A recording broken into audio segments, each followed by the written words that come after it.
ularga mo'yinchur. Xotiramda bir parcha surat kabi saqlanib qoldim.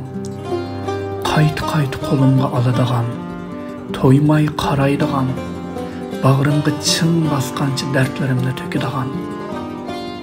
Xotiramda bir lirik naqsh kabi aslanib qoldim. Kunda g'ingshiydigan, uzoq anglaydigan, anglagancha taksiz xiyollarga g'arq bo'ladigan. Xotiramda bir muqaddas kitob kabi yodlanib qoldim. Eng xoli joylarda saqlaydigan, doim o'qiydigan, shuncha o'qibmi hech tegiga yetolmaydigan. Sen ketgandan beri men seni kunda aslaydigan bo'lib qoldim.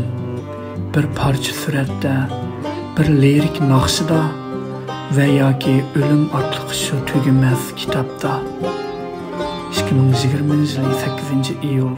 Her naqsh ki dasti aql juz naqsh nigar خوش نباشد